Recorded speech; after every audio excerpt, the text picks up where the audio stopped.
Imaginez être expulsé de votre propre maison par la personne qui vient tout juste d'y entrer. Imaginez entendre votre propre fils approuver, pendant que vous êtes traité comme un étranger. Maintenant, imaginez n'avoir que 2 heures pour effacer toute une vie et partir en silence. C'est exactement ce qui m'est arrivé. Après le mariage, ma belle-fille est arrivée chez moi avec ses enfants, sa mère et son père, et a dit « Maintenant, tu peux partir ». Je suis restée sous le choc. Mon fils a approuvé. Elle a continué. « Mais comme je suis gentille, je peux te laisser dormir dans le garage sale de la maison. » Ils m'ont donné 2 heures pour faire mes affaires, puis ils sont partis. Mais lorsqu'ils sont revenus et ont ouvert la porte, ce qu'ils ont vu les a tous figés. Je m'appelle Madeleine. J'ai 68 ans. Et il y a des moments dans la vie où le sol disparaît sous vos pieds. Non pas à cause d'un tremblement de terre, non pas à cause d'une tempête venue de l'extérieur, mais à cause d'un regard. Le regard de votre propre fils. Celui que vous avez porté dans votre ventre, nourri, consolé, relevé chaque fois qu'il tombait. Celui pour qui vous avez tout sacrifié sans jamais compter, sans jamais rien demander en retour. Avant de vous raconter ce qui s'est passé ce vendredi d'octobre 2024, je veux vous demander quelque chose de simple. Abonnez-vous à cette chaîne, laissez un like sur cette vidéo et écrivez-moi dans les commentaires d'où vous écoutez cette histoire. Savoir que vous êtes là me touche profondément. Merci du fond du cœur. Et maintenant, laissez-moi vous raconter le jour où ma vie a basculé pour toujours. Antoine s'est marié avec Sandrine en octobre 2024. Une cérémonie simple, dans une église du sud de la France, avec une lumière dorée qui entrait par les vitraux et qui rendait tout beau, même ce qui ne l'était pas forcément.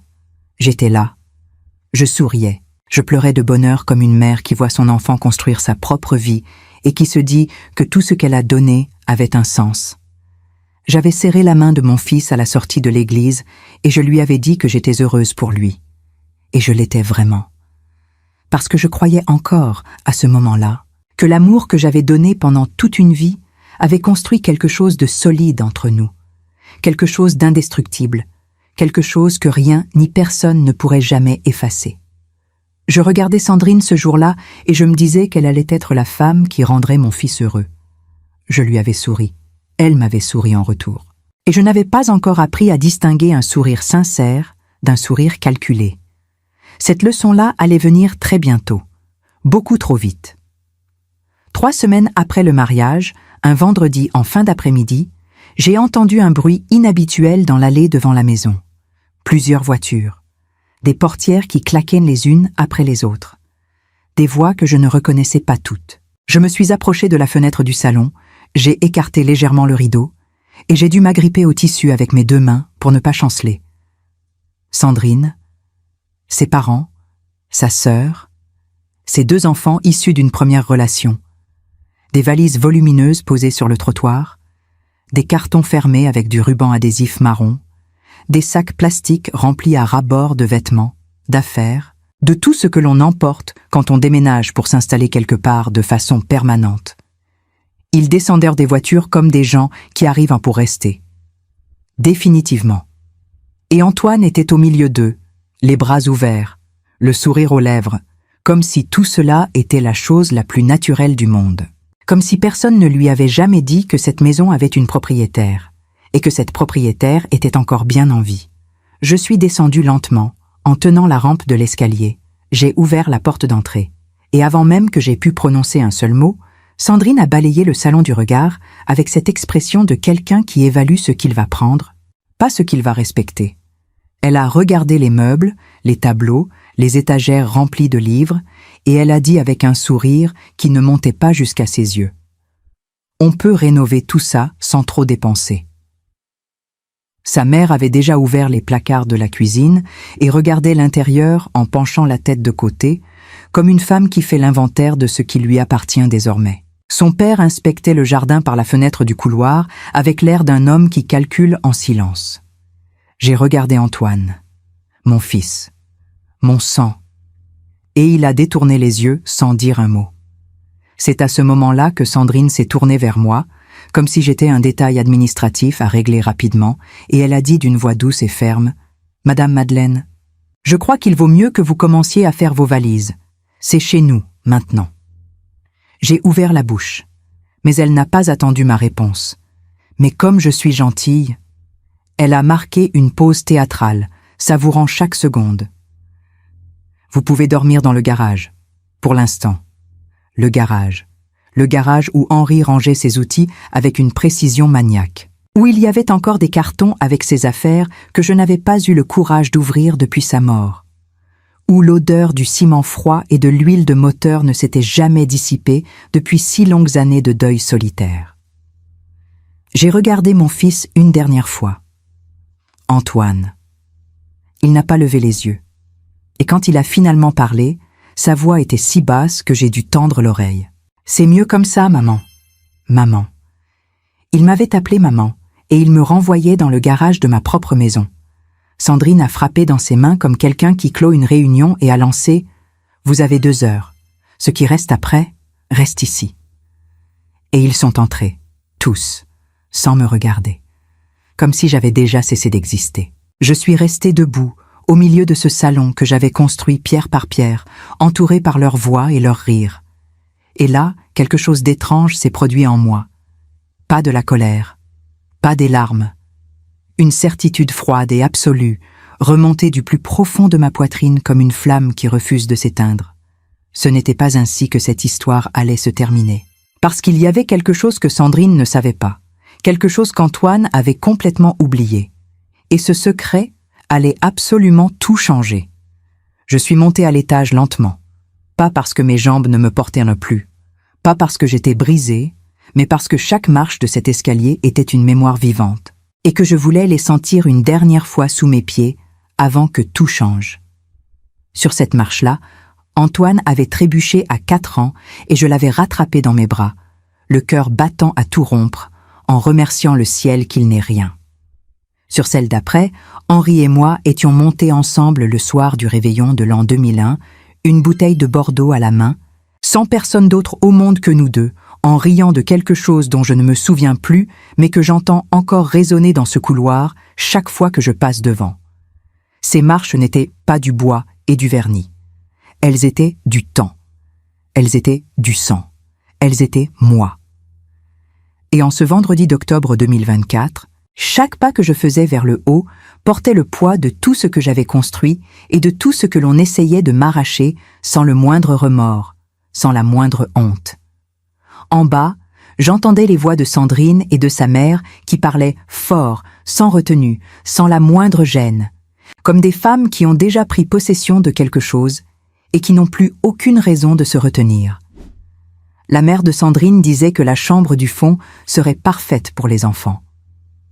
Ma chambre.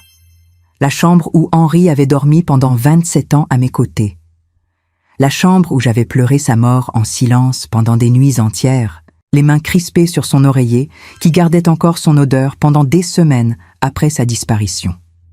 Et cette femme, que je connaissais à peine, la désignait déjà comme une chambre d'enfant, en parlant de refaire la décoration avec des couleurs vives. J'ai serré la main sur la rampe, et j'ai continué à monter sans dire un mot, parce que ce n'était pas le moment de parler. C'était le moment d'agir. Et agir, j'allais le faire d'une façon qu'aucun d'eux n'aurait pu imaginer. Je suis entrée dans ma chambre. J'ai fermé la porte derrière moi. Et je me suis assise sur le bord du lit, les mains posées à plat sur les genoux, en regardant la photo d'Henri sur la table de nuit. Il souriait sur cette photo.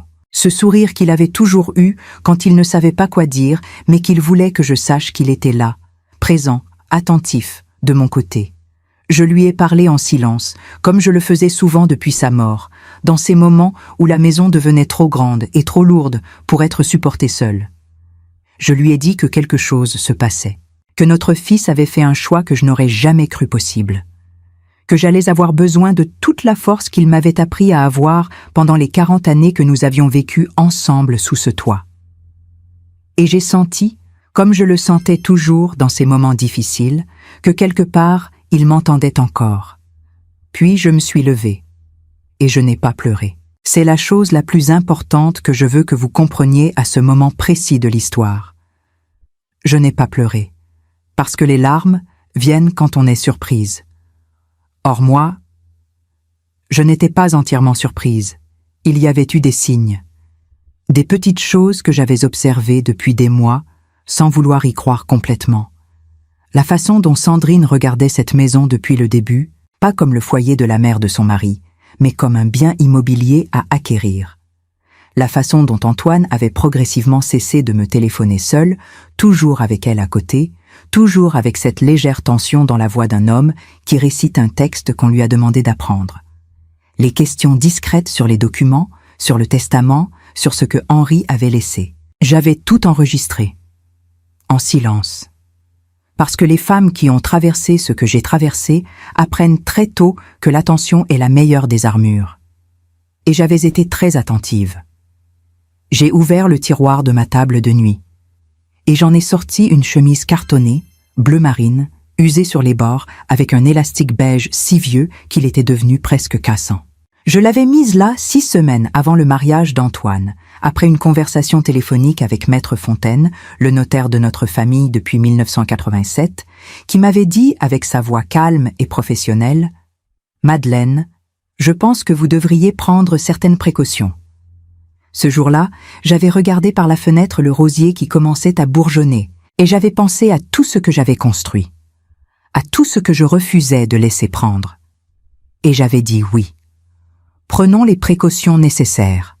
Faisons ce qu'il faut, parce que j'espérais me tromper. Mais je me préparais à avoir raison. Et cette chemise bleue était la preuve silencieuse de cette préparation. J'ai passé le doigt sur les documents à l'intérieur de la chemise. Lentement, comme on caresse quelque chose de précieux que l'on a protégé longtemps. Des pages couvertes de chiffres, de dates, de signatures officielles et de cachets de notaire. Des documents que personne dans cette maison, à cet instant précis, ne savait qu'ils existaient.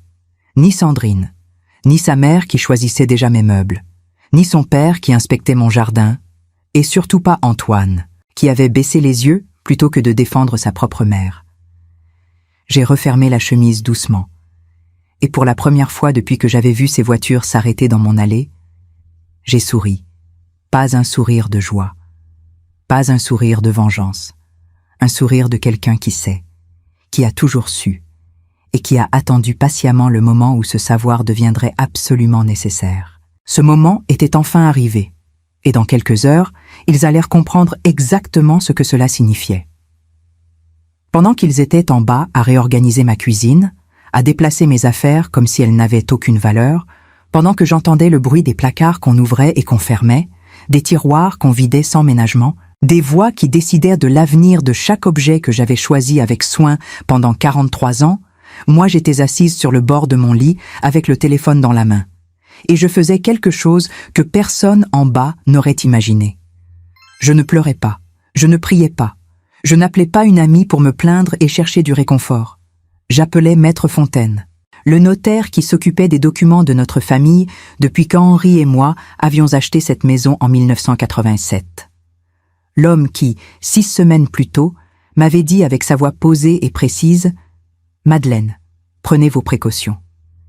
Et que j'avais écouté jusqu'au dernier détail, jusqu'à la dernière virgule, jusqu'au dernier cachet apposé sur le dernier document signé. Il a décroché à la 2e sonnerie. « Madeleine, c'est arrivé ?»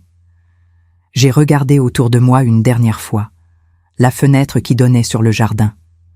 La fissure dans le plafond qu'Henri avait réparée 2 fois sans jamais vraiment réussir à la faire disparaître complètement, et qui m'avait toujours fait sourire parce que c'était la seule chose dans cette maison qu'il n'avait pas réussi à maîtriser. Le crucifix que ma mère m'avait offert le jour de mon mariage, accroché exactement à la même place depuis 43 ans, témoin silencieux de tout ce qui s'était passé dans cette chambre depuis des décennies. « Oui », ai-je répondu simplement. Il y a eu un silence bref, le genre de silence professionnel qui contient beaucoup plus que ce qu'il montre. Puis, sa voix est revenue, calme et ferme. Tout est en ordre de notre côté. Les documents ont été mis à jour la semaine dernière, comme vous l'aviez demandé. J'ai fermé les yeux une seconde. Et l'autre affaire ? Une pause courte. L'acheteur a signé ce matin. Je veux que vous compreniez ce que ces mots signifiaient pour moi à cet instant précis. L'acheteur avait signé. Ce matin même. pendant qu'Antoine aidait Sandrine à charger les voitures pour venir s'installer chez moi, pendant qu'ils riaient et planifiaient leur nouvelle vie dans ma maison, comme si j'avais déjà cessé d'exister. Une transaction avait été finalisée dans le bureau silencieux d'un notaire à quelques kilomètres de là. Une transaction qu'aucun d'eux ne savait possible. Une transaction qui allait transformer leur triomphe en quelque chose qu'ils n'étaient absolument pas préparés à affronter.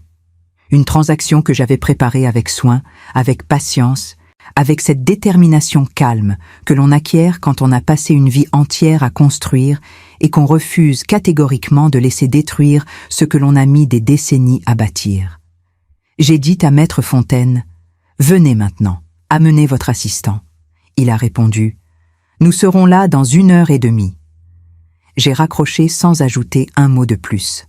Avant de descendre, je me suis arrêté une dernière fois devant le miroir de ma chambre. J'avais 68 ans. Des cheveux blancs que je ne teignais plus depuis des années, parce qu'Henri aimait me dire qu'il me donnait l'air d'une femme qui a vécu, pas d'une femme qui se cache. Un visage qui portait les traces de tout ce que j'avais traversé. La mort de mes parents, la maladie d'Henri, les nuits sans sommeil quand Antoine était petit et qu'il avait de la fièvre et qu'il appelait maman dans le noir. Les années difficiles où j'avais travaillé double pour rembourser ce que nous devions sur cette maison. Je n'avais pas honte de ce visage. Ce visage était une carte. Et chaque ligne dessus racontait quelque chose que j'avais survécu, quelque chose que j'avais traversé sans me laisser briser, quelque chose qui avait voulu m'arrêter et qui n'y était pas parvenu. Je me suis regardé dans les yeux une longue seconde, et je me suis dit, en silence, mais avec une conviction absolue qui venait du plus profond de moi, pas aujourd'hui, pas comme ça, pas eux. Avant de continuer, je veux juste vous demander quelque chose rapidement et gentiment. Si cette histoire vous touche, abonnez-vous à la chaîne et laissez un like. Cela compte énormément pour moi. Merci du fond du cœur. Je suis donc descendue avec un seul sac. La chemise bleue à l'intérieur. La photo d'Henri. Le mouchoir de ma mère. Rien d'autre. Sandrine était dans le salon avec sa mère. Elles discutaient de l'endroit où elles placeraient un nouveau canapé qu'elles avaient apparemment déjà choisi ensemble, comme si les meubles que j'avais construits et accumulés pendant des décennies étaient déjà destinés à disparaître, à être remplacés, à être effacés comme si je n'avais jamais existé dans cette maison. Son père était dans le couloir, il regardait les tableaux sur les murs avec une expression que je ne savais pas encore comment interpréter, mais qui me déplaisait profondément. Les enfants couraient entre les pièces en criant. Antoine était dans la cuisine, le dos tourné, les bras croisés, regardant par la fenêtre le jardin comme un homme qui attend que quelque chose de difficile se termine et qui n'ose pas se retourner. Je suis passé devant tout ce monde. Personne ne m'a regardé. Personne n'a dit un mot. J'étais déjà devenu invisible à leurs yeux, exactement comme ils l'avaient voulu, exactement comme ils l'avaient planifié. J'ai ouvert la porte d'entrée. L'air de l'après-midi était frais, avec cette légère odeur d'herbe humide qui monte toujours du jardin en automne après la pluie de la veille. Le rosier à l'entrée avait encore quelques fleurs tardives, roses pâles, un peu froissées par le froid des dernières nuits, mais toujours debout, toujours vivante, toujours là. Je me suis arrêtée une seconde devant lui, et puis je suis partie, sans me retourner, sans larmes, sans trembler, parce que ce n'était pas un adieu. C'était le début de quelque chose qu'ils n'avaient absolument pas vu venir et dont ils allaient mesurer toute l'ampleur très bientôt. J'étais dans une voiture garée à 2 rues de là, avec Maître Fontaine à mes côtés et son jeune assistant sur le siège arrière. Nous attendions en silence. La chemise bleue était posée sur mes genoux. Je regardais l'horloge sur le tableau de bord avancer minute après minute. Et je pensais à la tête qu'ils allaient faire quand ils rentreraient. Quand ils mettraient la clé dans la serrure et que cette clé ne tournerait plus. Parce que ce qu'ils ne savaient pas encore, ce qu'Antoine avait complètement oublié dans son empressement à me chasser de ma propre maison, c'est que cette maison avait une histoire juridique que personne parmi eux n'avait jamais pris la peine de vérifier. Et cette histoire était entièrement, absolument, irréversiblement la mienne. Dans moins d'1 heure, ils allèrent le découvrir. Et rien ne serait plus jamais comme avant. Ils sont revenus 2h30 plus tard. Je les ai vus arriver depuis la voiture, garés discrètement à l'ombre d'un platane, à 2 rues de là, avec une vue directe sur l'entrée de la maison. Sandrine était la première à descendre, une bouteille de vin rouge à la main, un sourire sur le visage que je n'avais jamais vu aussi détendu, aussi triomphant, celui d'une femme qui croit avoir gagné quelque chose qu'elle convoitait depuis longtemps et qui n'a plus aucune raison de dissimuler sa satisfaction. Sa mère portait un gâteau dans une boîte blanche, fermée avec un ruban doré, comme pour une fête que l'on organisait en sachant d'avance qu'elle serait mémorable. Son père avait les mains dans les poches, l'air de quelqu'un qui vient d'hériter de quelque chose qu'il n'avait pas mérité, mais qu'il accepte sans poser de questions, avec cette nonchalance tranquille des gens qui profitent sans jamais se demander à quel prix. Les enfants sautaient sur le trottoir, excités, inconscients de tout ce qui se jouait autour d'eux à cet instant précis. Et Antoine fermait le groupe, les clés à la main, avec cette expression que j'avais appris à lire au fil des années, cette expression d'un homme qui essaie de se convaincre lui-même que ce qu'il fait est juste. Il n'y parvenait pas entièrement. Je le voyais à la façon dont il portait les épaules, légèrement rentré vers l'intérieur, comme quelqu'un qui se prépare à recevoir un choc sans savoir exactement d'où il viendra ni quand. Maître Fontaine a posé sa main sur mon bras avec une douceur professionnelle. « Vous êtes prête, Madeleine ?» J'ai regardé mon fils une dernière fois depuis la voiture. Cet homme qui m'avait regardé dans les yeux ce matin et avait baissé la tête. Cet homme que j'avais tenu dans mes bras le soir où Henri était mort, qui avait pleuré contre mon épaule pendant une longue heure sans dire un seul mot, et à qui j'avais dit que tout allait aller, que nous allions traverser ça ensemble, que je serais toujours là, quoi qu'il arrive. Cet homme que j'avais aimé avant même qu'il soit né, depuis le premier battement de cœur que j'avais entendu dans le cabinet du médecin un matin de mars 1981, un son fragile et rapide qui m'avait traversé de part en part comme une lumière. Je l'avais regardé grandir. J'avais regardé chacun de ses choix. Et aujourd'hui, je regardais celui-ci. Celui qui avait tout changé entre nous. Oui, ai-je dit simplement. Et j'ai ouvert la portière sans hésiter une seule seconde. Sandrine était déjà devant la porte d'entrée. Elle a glissé la clé dans la serrure avec le geste assuré de quelqu'un qui rentre chez soi après une longue journée, naturellement, sans hésitation, avec cette confiance absolue de quelqu'un qui ne doute pas une seconde de ce qu'il attend de l'autre côté de cette porte. Elle a tourné. Rien. Elle a essayé encore une fois en ajustant légèrement l'angle de la clé. Rien. Une troisième fois, plus fort, avec une légère crispation qui est apparue sur son visage comme une ombre qui passe et qui laisse une trace. Puis une quatrième, en tirant légèrement la porte vers elle, comme on fait parfois quand une serrure résiste et qu'on pense que c'est un problème d'alignement. Toujours rien. La clé ne tournait pas. Elle ne tournerait plus jamais dans cette serrure. Parce que la serrure avait été changée ce matin même, pendant qu'ils étaient partis fêter leur victoire dans un restaurant du centre-ville, par un serrurier que j'avais appelé la veille et qui était passé à l'heure convenue avec une discrétion et une efficacité parfaites. Qu'est-ce qui se passe ? La voix du père de Sandrine depuis le trottoir, légèrement impatiente, avec ce ton de quelqu'un qui n'est pas habitué à ce que les choses ne se passent pas comme prévu. Elle s'est retournée vers Antoine avec une expression qui avait perdu toute sa légèreté en quelques secondes à peine, remplacée par quelque chose de plus dur, de plus inquiet. Antoine s'est approché, a pris la clé de sa main, a essayé à son tour, d'abord calmement, méthodiquement, puis avec une insistance croissante qui trahissait une inquiétude qu'il n'arrivait plus à dissimuler entièrement derrière son calme apparent. Rien. Il a regardé la serrure, puis la clé, puis la serrure encore, avec cet air incrédule de quelqu'un qui ne comprend pas pourquoi la réalité ne répond plus aux règles qu'il croyait connaître parfaitement.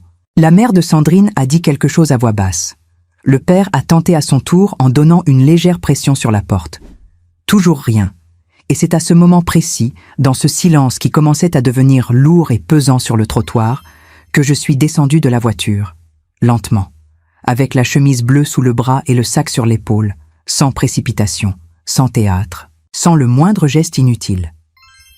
Maître Fontaine marchait à ma gauche, son assistant à ma droite, avec une seconde chemise cartonnée dans les mains, les deux hommes aussi calmes et aussi posés que si tout cela était la chose la plus ordinaire du monde pour eux. Nos pas résonnaient sur le pavé de cette rue que je connaissais depuis 43 ans, chaque fissure, chaque bruit, chaque odeur familière, chaque détail gravé dans ma mémoire avec une précision que seules les années peuvent produire. Sandrine m'a vu en premier. Ses yeux se sont écarquillés. « Qu'est-ce que vous faites là ?» Je n'ai pas répondu. J'ai continué à marcher vers la porte à mon rythme, celui d'une femme qui n'est pas pressée parce qu'elle sait exactement ce qui va se passer et que rien ni personne ne peut plus changer ce qui a déjà été mis en mouvement. Antoine s'est retourné quand il a entendu la voix de Sandrine changer de ton. Il m'a regardé. Puis il a regardé Maître Fontaine avec une expression que je ne lui avais jamais vue. Un mélange de confusion, de peur et de quelque chose qui ressemblait très profondément, très loin au fond de ses yeux, à de la honte. Je me suis arrêtée devant la porte. J'ai ouvert mon sac sans me presser. Et j'en ai sorti une clé. Chromée. Neuve. Brillante sous la lumière de l'après-midi, comme si elle venait d'être taillée ce matin même, ce qui était exactement le cas. J'ai mis la clé dans la serrure. Elle a tourné au premier essai, avec ce cliquetis net et précis qui résonne différemment quand c'est vous qui ouvrez votre propre porte, quand c'est vous qui avez le droit d'être là, quand c'est vous qui êtes chez vous. J'ai poussé le battant. La porte s'est ouverte sur le couloir familier, avec la lumière du salon qui entrait par les fenêtres et faisait briller le parquet que j'avais fait poser en 2003 après des mois d'économie. Le silence qui s'est installé derrière moi était d'une nature particulière et dense. Ce n'était pas le silence du vide. C'était le silence de plusieurs personnes qui retiennent leur souffle en même temps parce qu'elles viennent de comprendre que quelque chose d'important vient de basculer, sans encore savoir exactement ce que c'est ni jusqu'où cela allait aller. Je me suis retournée vers eux. Sandrine, ses parents, les enfants figés sur le trottoir, et Antoine, qui me regardait avec des yeux que je ne savais plus tout à fait comment lire. J'ai dit, avec une voix d'un calme absolu qui venait de très loin en moi, « Entrez. Nous avons des choses importantes à vous montrer. » Antoine a été le premier à parler. Sa voix était basse, presque inaudible, comme celle d'un homme qui essaie de garder le contrôle d'une situation qui lui échappe déjà complètement et qui sait, au fond de lui, qu'il ne pourra pas la rattraper. « Maman, qu'est-ce qui se passe ?» Je n'ai pas répondu tout de suite. J'ai regardé Maître Fontaine. Il a ouvert la première chemise cartonnée et en a sorti une enveloppe qu'il a fait glisser sur la table en direction d'Antoine, avec le calme précis d'un homme qui a fait ce geste des centaines de fois dans sa carrière et qui sait exactement l'effet qu'il va produire. Mon fils l'a regardé sans la toucher pendant quelques secondes, comme si le simple fait de la prendre dans ses mains allait confirmer quelque chose qu'il n'était pas encore prêt à accepter. Quelque chose qu'il sentait venir depuis qu'il m'avait vu descendre de cette voiture avec 2 hommes à mes côtés et une chemise bleue sous le bras. Puis il l'a ouverte. Ses mains tremblaient légèrement. Je le voyais à la façon dont le papier vibrait entre ses doigts pendant qu'il lisait, à la façon dont ses yeux parcouraient les lignes avec une lenteur qui trahissait une résistance intérieure, comme quelqu'un qui lit mais qui espère encore que les mots vont changer de sens à la prochaine lecture. Il a lu une première fois. Puis une deuxième, plus lentement encore. Et il a levé les yeux vers moi avec une expression que je n'oublierai jamais de ma vie. Pas de la colère, pas de la combativité. Une confusion absolue et totale, comme quelqu'un qui vient de découvrir que le sol sous ses pieds n'a jamais été ce qu'il croyait depuis toujours. Cette maison a été vendue. Sa voix s'était brisée sur le dernier mot comme du verre fin qui cède sous une pression trop longtemps accumulée. Hier après-midi, ai-je répondu simplement. L'acte a été signé ce matin.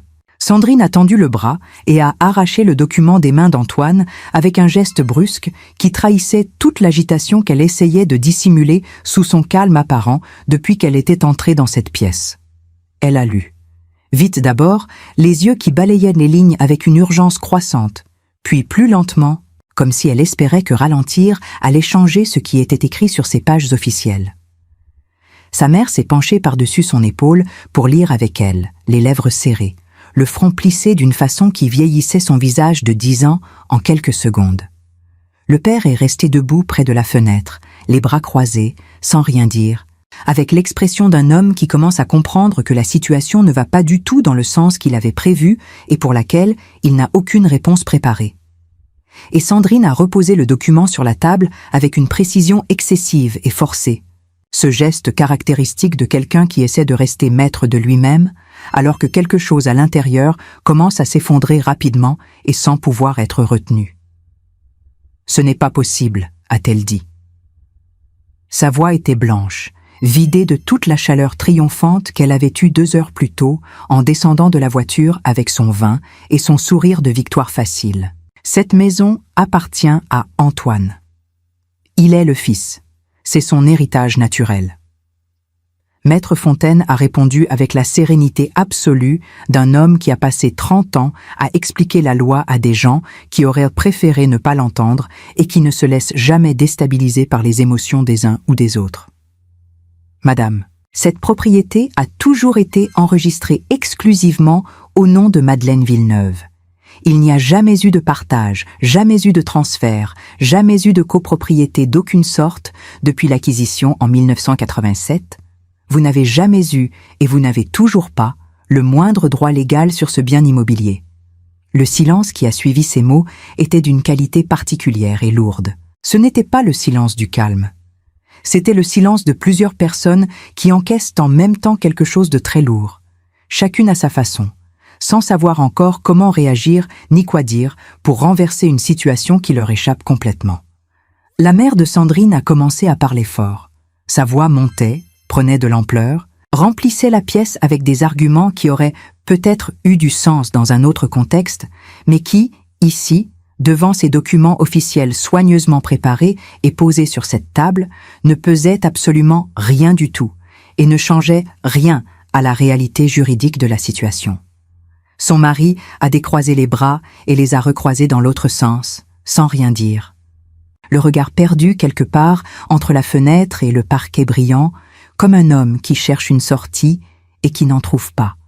Les enfants s'étaient réfugiés dans le couloir, sentant confusément que quelque chose de sérieux et d'irréversible se passait entre les adultes et qu'il valait mieux ne pas s'approcher. Et Antoine ne bougeait pas. Il me regardait, avec ces yeux-là. Ces yeux que je connaissais depuis le premier jour de sa vie et qui, en ce moment précis, cherchaient quelque chose sur mon visage, une ouverture, une hésitation, un signe que tout cela pouvait encore être négocié, rattrapé, effacé comme une mauvaise erreur que l'on efface et dont on ne parle plus jamais. Il n'y en avait pas. Il n'y en aurait pas. « Vous avez 2 heures pour reprendre ce que vous avez apporté ce matin, » ai-je dit. Ma voix était posée, pas froide, posée. Il y a une différence importante et profonde entre les deux. La froideur est une absence, un vide, un mur. Ce que j'avais dans la voix à ce moment-là n'était pas une absence. C'était au contraire une présence très dense, très concentrée, celle de 43 ans de travail, d'amour, de sacrifices silencieux et de patience accumulée en un seul instant qui avait finalement trouvé sa forme juste et définitive. Exactement comme vous me l'avez accordé ce matin. Sandrine s'est levée d'un coup, la chaise raclant le sol dans un bruit sec et brusque. « Vous ne pouvez pas faire ça. » Je l'ai regardée sans ciller, sans bouger, sans laisser entrer dans mon regard la moindre hésitation. C'est déjà fait. Elle a ouvert la bouche pour répondre, mais Maître Fontaine a posé calmement une 2e feuille sur la table devant elle. L'acte de vente est juridiquement irréversible depuis ce matin 9h42. Les nouveaux propriétaires prennent possession du bien dans 30 jours, exactement. Antoine s'est levé à son tour, lentement. Comme un homme dont les jambes ne sont plus tout à fait sûres sous lui, comme un homme qui vient de comprendre quelque chose de fondamental et dont le corps accuse le choc avant même que l'esprit ait fini de le formuler clairement. Il a fait le tour de la table et s'est approché de moi.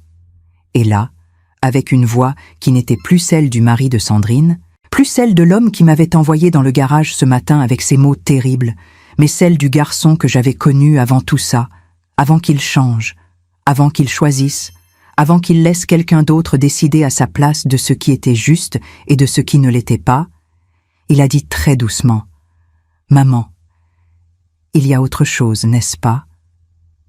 Je l'ai regardé longuement, en silence, et j'ai compris qu'au fond de lui, quelque chose savait encore. Quelque chose se souvenait encore de qui j'étais vraiment. Il me connaissait suffisamment pour sentir que ce qui venait d'être révélé n'était pas le fond de l'histoire, que le fond était encore à venir. Il avait raison. Et ce qui allait suivre allait changer définitivement la façon dont chaque personne présente dans cette pièce comprendrait tout ce qui s'était passé, pas seulement aujourd'hui, mais pendant des décennies entières. Antoine avait raison. Il me connaissait encore assez pour sentir que ce qui venait d'être posé sur cette table n'était pas la fin. C'était l'ouverture. Et ce qui allait suivre allait changer définitivement la façon dont chaque personne présente dans cette pièce comprendrait non seulement ce qui s'était passé aujourd'hui, mais tout ce qui s'était construit en silence pendant des décennies entières, loin des regards, loin des questions, loin de tout ce que l'on montre et de tout ce que l'on dit à voix haute. J'ai regardé mon fils, ses yeux que je connaissais depuis le premier souffle de sa vie, ce visage que j'avais vu changer, grandir, vieillir, et qui portait ce soir quelque chose que je n'y avais jamais vu auparavant avec cette intensité. Une peur réelle. Pas la peur de perdre une maison. Quelque chose de plus profond et de plus difficile à nommer. La peur de comprendre l'étendue exacte de ce qu'il avait fait. La peur de se regarder dans un miroir et de ne pas aimer ce qu'on y voit. La peur de réaliser, trop tard, que certains choix laissent des marques qui ne s'effacent jamais complètement. J'ai ouvert la chemise bleue une seconde fois, lentement, avec les mains d'une femme qui n'est pas pressée parce qu'elle sait que ce moment lui appartient entièrement et que personne dans cette pièce ne peut plus rien changer à ce qui va être dit.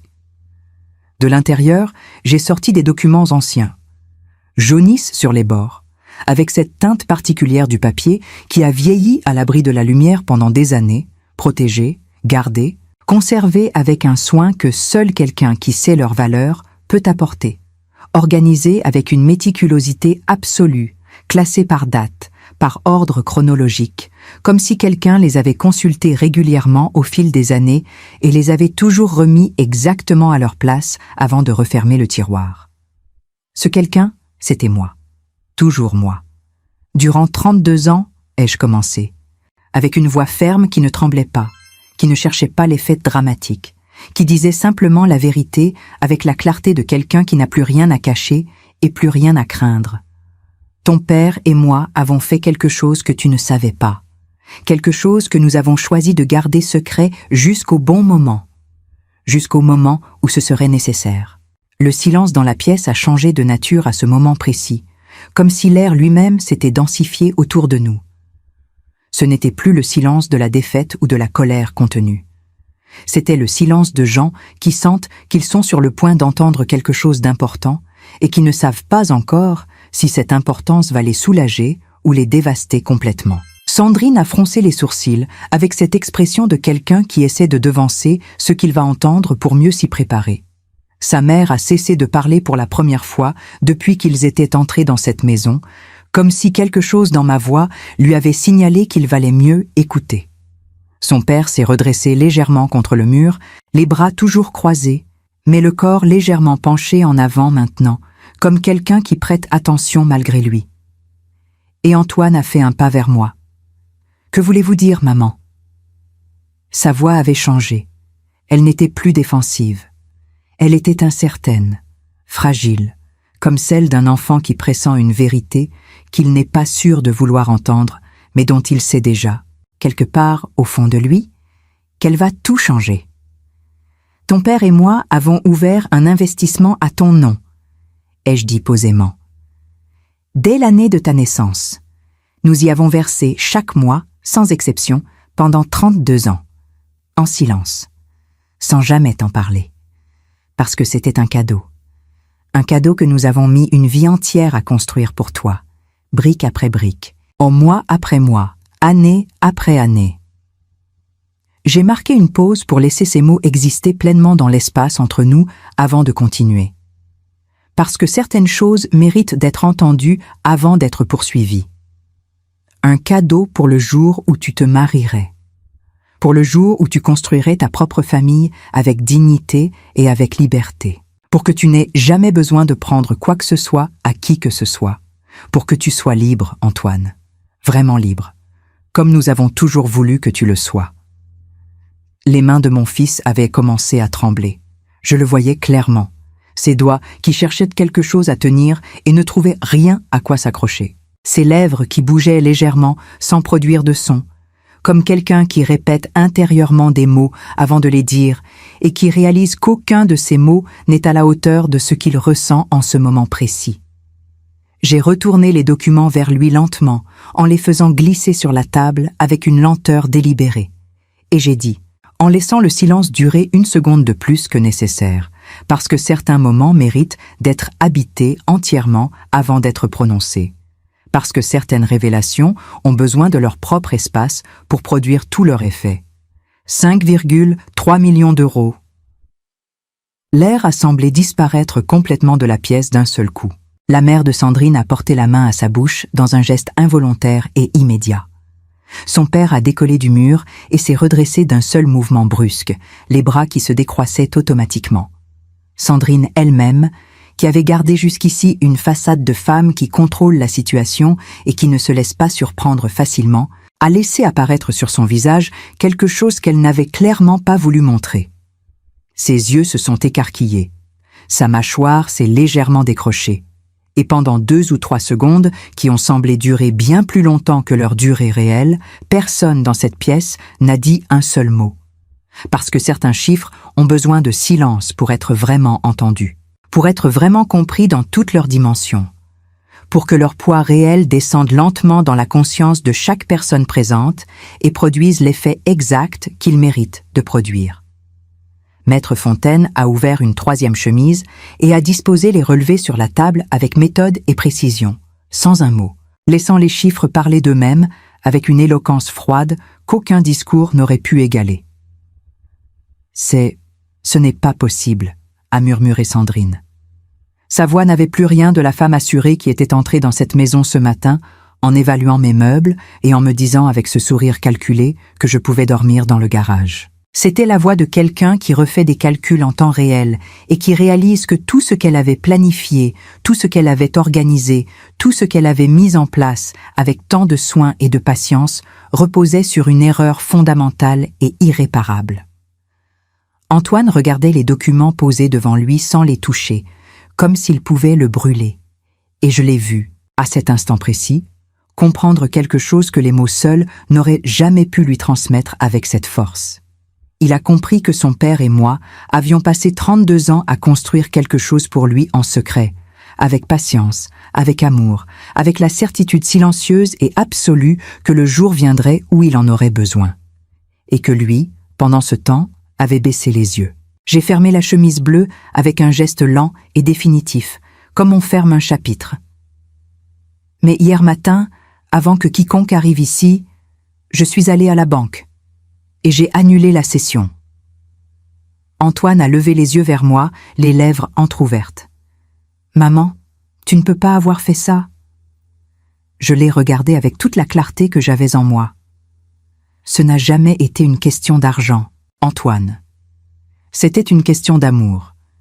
Et tu as choisi de jeter cet amour. » Le mot est resté suspendu dans l'air de la salle à manger comme une fumée qui ne se dissipe pas, qui s'accroche aux murs et aux meubles et à chaque objet de cette pièce que j'avais construite avec mes propres mains. Amour. Un mot si simple, si usé par les années et par les habitudes qu'on finit par oublier ce qu'il contient vraiment. Ce qu'il a coûté. Ce qu'il représente quand il est prononcé par une femme de 68 ans qui a passé sa vie entière à le prouver sans jamais avoir eu besoin de le justifier devant qui que ce soit, sans jamais avoir réclamé de reconnaissance en échange, sans jamais avoir compté ce qu'elle donnait parce qu'elle n'avait jamais imaginé qu'un jour quelqu'un pourrait se retourner contre elle avec tout ce qu'elle avait donné. Antoine n'a pas répondu immédiatement. Il est resté debout devant moi, les bras le long du corps, les mains ouvertes comme quelqu'un qui vient de laisser tomber quelque chose de précieux et irremplaçable et qui regarde ses paumes vides sans comprendre exactement quand ni comment cela s'est produit, sans savoir comment revenir en arrière, sans savoir même s'il est encore possible de revenir en arrière. Et dans ce silence qui s'était installé sur la pièce entière, j'ai entendu quelque chose que je n'avais pas entendu depuis longtemps. Pas des mots. Pas des explications. Juste le bruit d'un homme qui respire trop fort parce qu'il essaie de ne pas pleurer devant tout le monde et qui n'y parvient presque plus, qui sent les larmes monter et qui lutte contre elles avec toute la fierté inutile qu'il lui reste. Sandrine a bougé la première. Elle s'est levée de sa chaise avec une brusquerie qui a fait reculer sa mère d'un pas involontaire et elle s'est plantée au milieu de la pièce avec l'énergie désespérée et mal orientée de quelqu'un qui refuse d'accepter ce qui vient de se passer, qui refuse de reconnaître que la situation lui a complètement échappé et qu'il n'y a plus rien à faire pour la renverser. « Vous n'avez pas le droit de faire ça », a-t-elle dit, en me regardant avec une intensité que je ne lui avais jamais vue auparavant. Une intensité qui n'était plus de la confiance, mais de la panique à peine contenue. Cet argent était destiné à Antoine. Il est votre fils. Vous ne pouvez pas simplement décider de tout reprendre parce que vous êtes blessé dans votre orgueil de femme qui ne veut pas lâcher prise. J'ai laissé ces mots exister dans la pièce sans les repousser, sans les commenter, sans y répondre directement. Je les ai simplement laissés révéler ce qu'ils révélaient sur celle qui les avait prononcés, sur la façon dont elle me voyait, sur ce qu'elle avait toujours pensé de moi en secret. Et j'ai vu, à la façon dont Antoine a légèrement fermé les yeux quand elle a terminé sa phrase avec ces mots précis, qu'une partie de lui avait encore la capacité d'avoir honte. Cette partie-là n'était pas encore morte, mais elle était profondément abîmée par des mois de mauvais choix. Maître Fontaine a pris la parole avec cette sérénité tranquille et inébranlable que rien ne semblait pouvoir ébranler, ni les cris, ni les accusations, ni le désespoir visible de certaines personnes autour de cette table. « Madame, la cession n'avait jamais été officiellement transférée au nom de votre mari. Elle restait sous la gestion discrétionnaire de Madame Madeleine jusqu'à la date de remise formellement prévue dans les documents. Elle avait donc tout à fait le droit légal de l'annuler à tout moment avant cette date, sans avoir à se justifier devant qui que ce soit. Ce qu'elle a fait hier matin à 9h20 précise. Le père de Sandrine a dit quelque chose à voix basse à sa femme. Elle lui a répondu sur le même ton tendu et crispé. Ils ont échangé quelques mots entre eux, avec des visages qui avaient perdu toute la confiance et toute la légèreté du début d'après-midi, quand ils étaient arrivés avec leurs valises et leurs gâteaux, comme si tout était déjà gagné et qu'il ne restait plus qu'à s'installer. Ce n'était plus une famille qui arrive pour s'installer dans une maison qui lui appartient.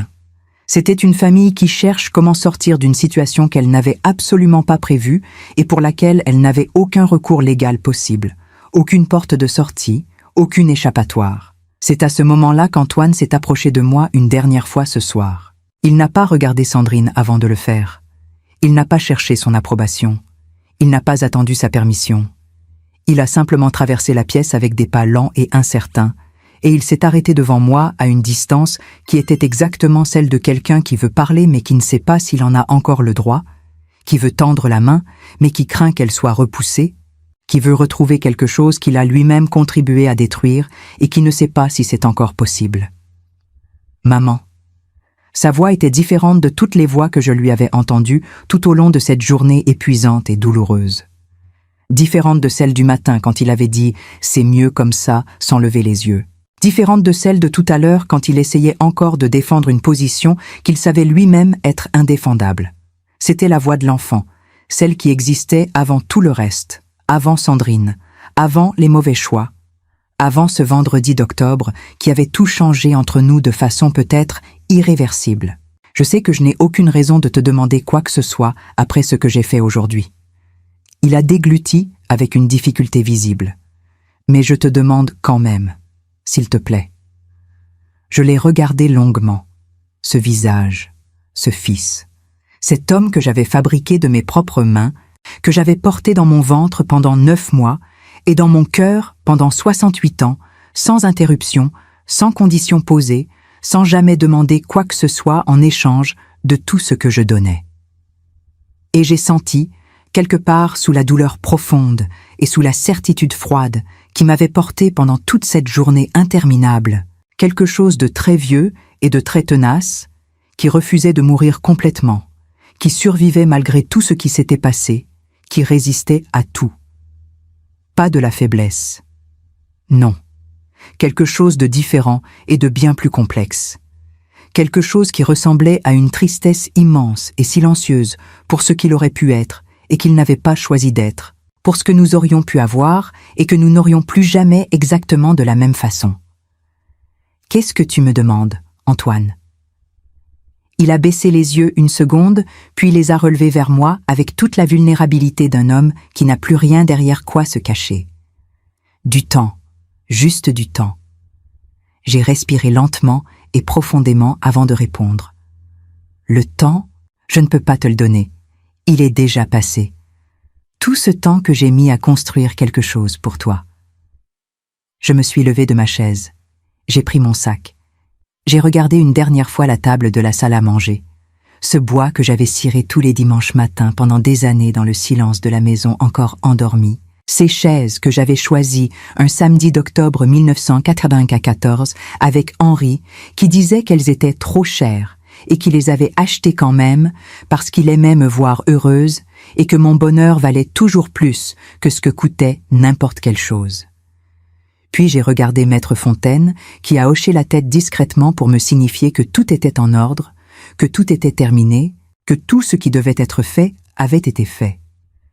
J'ai fait quelques pas vers la porte avec la légèreté étrange de quelqu'un qui vient de poser un fardeau qu'il portait depuis trop longtemps. Et avant de sortir, je me suis arrêtée, sans me retourner complètement, juste assez pour que ma voix porte dans toute la pièce et atteigne chaque personne présente dans toute sa clarté. Il n'est jamais trop tard pour apprendre, Antoine. Une pause longue et délibérée. Mais il est parfois trop tard pour revenir en arrière. Je suis sortie, pas comme quelqu'un qu'on chasse de chez soi, pas comme quelqu'un qui fuit ce qu'il ne peut pas affronter, mais comme quelqu'un qui a terminé ce qu'il était venu faire, qui a dit ce qui devait être dit, qui a montré ce qui devait être montré, et qui n'a plus aucune raison de rester une seule seconde de plus dans cet endroit. 3 semaines après ce vendredi d'octobre, je me suis retrouvée assise sur une petite terrasse au 2e étage d'un appartement que je venais de louer à Lyon, dans le quartier de la Croix-Rousse, avec une vue sur les toits ocre et gris de la ville et, tout au fond, le scintillement discret du Rhône entre les immeubles anciens. C'était un appartement simple, 2 pièces, un couloir étroit avec une patère en bois près de la porte d'entrée, une cuisine si petite qu'on ne pouvait pas ouvrir le réfrigérateur et le four en même temps sans se cogner. Mais il y avait cette terrasse, et cette lumière du matin qui entrait par l'est et qui posait sur les murs blancs une teinte dorée exactement semblable à celle que j'avais dans ma chambre de l'ancienne maison, en automne quand le soleil était encore suffisamment haut pour entrer par la fenêtre de droite et réchauffer le mur d'en face. Je m'en étais aperçue le premier matin, debout en robe de chambre avec ma tasse de café, et j'avais dû m'asseoir tellement. La ressemblance m'avait saisie. Et j'avais pleuré. Pas de tristesse. De quelque chose que je n'arrivais pas encore à nommer précisément, mais qui ressemblait à de la reconnaissance envers la vie, pour sa façon subtile et presque cruelle de glisser de la continuité dans les ruptures les plus abruptes et les plus douloureuses, comme pour vous dire que rien ne se perd vraiment, que quelque chose toujours subsiste. Sur la table devant moi, ce matin-là, il y avait une tasse de café fumante, un livre que je n'avais pas réussi à finir depuis 2 ans, parce que la vie avait toujours trouvé une façon de m'en éloigner au moment précis où j'allais enfin pouvoir m'y consacrer vraiment, et mon téléphone posé face vers le haut avec une notification que j'avais vue en me réveillant, mais que je n'avais pas encore ouverte. Je savais de qui elle venait. Je l'avais su avant même de regarder le nom sur l'écran, avec cette certitude tranquille et profonde que donnent les années passées à connaître quelqu'un mieux qu'il ne se connaît lui-même, à reconnaître ses silences et ses façons d'être présent même à distance. J'ai bu une gorgée de café. J'ai regardé les toits de la Croix-Rousse, ces toits que je commençais à apprendre à reconnaître un par un, ces cheminées, ces mansardes, ces antennes qui pointaient vers un ciel gris de novembre. Un pigeon marchait sur la rambarde en face avec cette démarche saccadée et un peu comique que les pigeons ont toujours et qui m'avait toujours fait sourire depuis que j'étais enfant et que ma mère me disait de ne pas les nourrir parce qu'ils revenaient toujours. Et puis j'ai pris le téléphone dans mes 2 mains. C'était un message de Claire, ma fille, celle qui vivait à Bordeaux avec ses 2 enfants et son mari depuis 7 ans, dans une maison avec un jardin et un chien qui aboyait chaque fois que la sonnette retentissait. Celle qui m'appelait chaque dimanche soir sans exception depuis la mort d'Henri, pas pour parler de choses importantes nécessairement, juste pour entendre ma voix et me faire entendre la sienne, juste pour que nous sachions chacune que l'autre était là, présente, vivante, de l'autre côté du fil. Celle qui, quand je lui avais téléphoné ce vendredi soir depuis la voiture de Maître Fontaine pour lui raconter ce qui s'était passé, n'avait pas dit « je t'avais prévenu », ni « tu vois bien », ni aucune de ces phrases que l'on dit quand on a eu raison et qu'on ne peut pas s'empêcher de le signaler même avec les meilleures intentions du monde. Elle avait dit simplement, avec cette voix douce et ferme qui était uniquement la sienne, « Maman, tu as été courageuse, et maintenant tu vas être libre. » Ce soir-là, j'avais pleuré pendant 1 heure entière en tenant le téléphone contre mon oreille, et Claire était restée en ligne sans rien dire, juste là, présente, réelle, solide, comme un fil tendu dans le noir qui empêche de tomber complètement et qui rappelle que l'on n'est pas seul. Le message disait « Maman, je t'attends ce week-end. Les enfants ont préparé quelque chose pour toi. Je ne te dis pas quoi parce que c'est une surprise et que Lucas m'a fait promettre solennellement de ne rien révéler sous aucun prétexte ni aucune circonstance. Ta chambre t'attend, avec les draps que tu préfères, ceux avec les petites fleurs bleues que tu m'avais dit aimer la dernière fois que tu étais venu.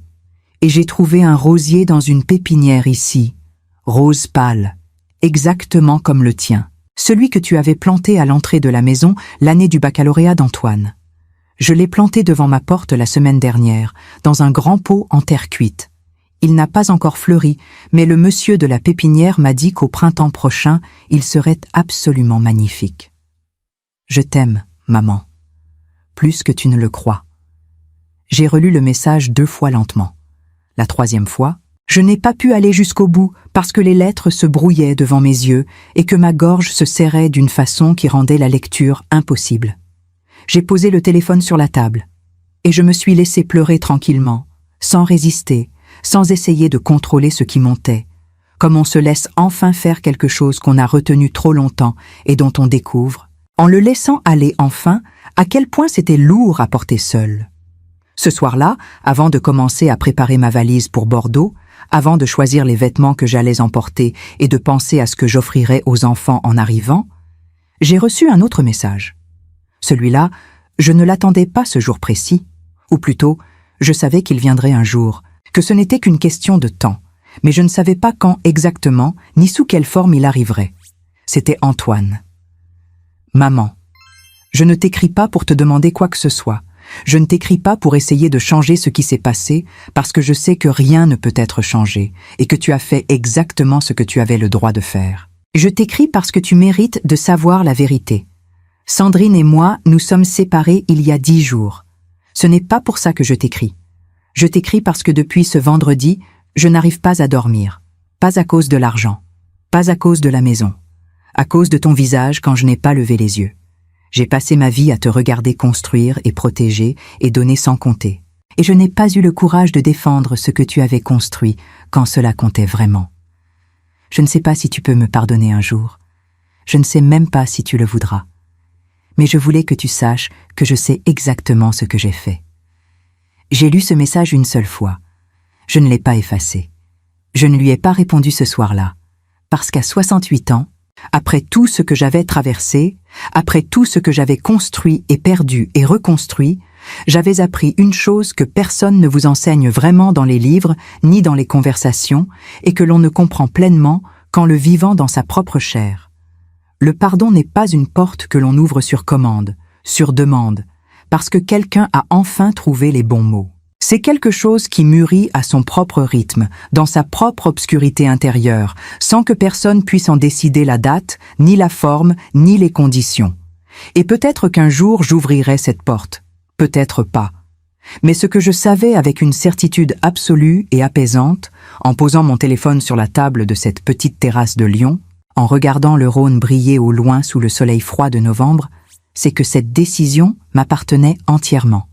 Comme cette terrasse, comme ce café, comme ce livre que j'allais enfin finir, comme cette vie nouvelle qui commençait non pas malgré tout ce qui s'était passé, mais précisément grâce à tout ce qui s'était passé, grâce à chaque douleur qui m'avait obligé à choisir, grâce à chaque trahison qui m'avait forcé à regarder en face ce que je valais vraiment.